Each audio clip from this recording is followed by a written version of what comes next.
Well, let's now discuss this with Maksimas Milta, who is in Minsk. He's a lecturer and head of communications at the European Humanities University, which is a Belarusian university which has been operating in exile in Lithuania since it was shut down by President Lukashenko in 2004. Welcome to the programme.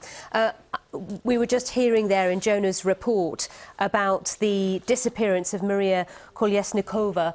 Just tell us about your experience, because you were also nearly abducted, is that correct? Good morning and thank you for having me. I've been witnessing the protests here in Belarus for the last 30 days, and it's day 31 already here. And last Sunday there was another 200,000 peaceful protesters rally in central Minsk, and at a certain point, roughly around 6 p.m. last Sunday, there was a moment when the density of the crowd has decreased, and that was the momentum that riot police and also the thug-alike police officers who are associates of police who wear no insignia, that they used this momentum to attack peaceful protesters. I was lucky to react fast, and it was a cool matter of 10-second reaction, basically, of finding a way where to hide. However, it wasn't what all of protesters were happy to experience, because some of the protesters, despite finding a cafe where to hide, they were attacked by riot police, and basically the window was broken and people would be taken away from that cafe. And this attack was actually done by my already mentioned ununiformed, no insignia wearing, thug-alike police officers who later were actually identified.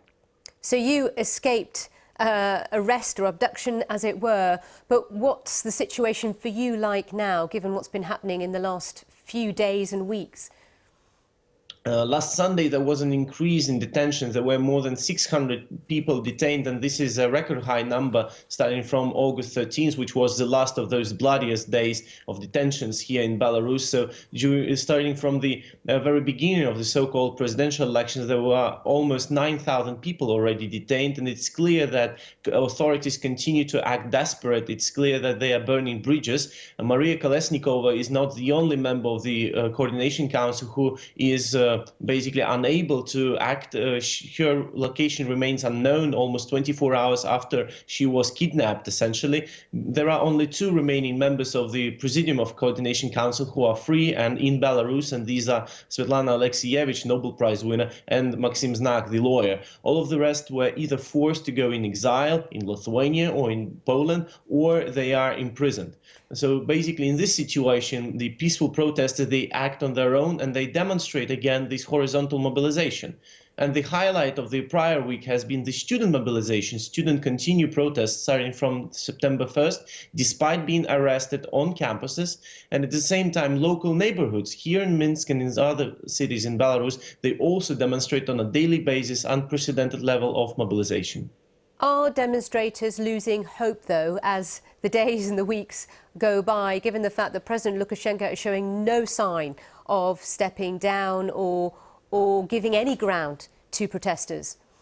One would naturally expect a certain level of fatigue arising, because, as I've mentioned, this is day 31 of peaceful protests. However, as a reaction on every attack, on every brutality on behalf of authorities, there is a very simple answer, and this is a higher mobilization of people. More people are going out in the streets, and I would like also to highlight here the sense of humor and irony that people are also using a certain instrument as a certain advantage that they have.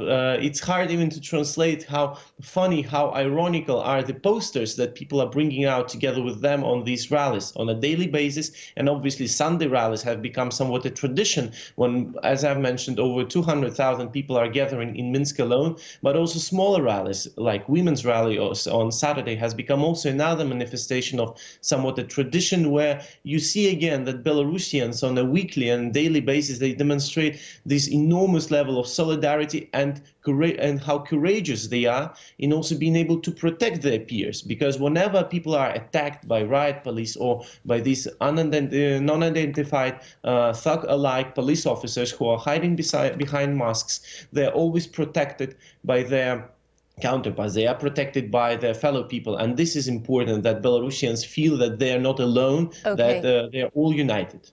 All right, we'll have to leave it there. We're out of time, sadly, but thank you for being on the programme. Maksimas Milta discussing the situation in Belarus.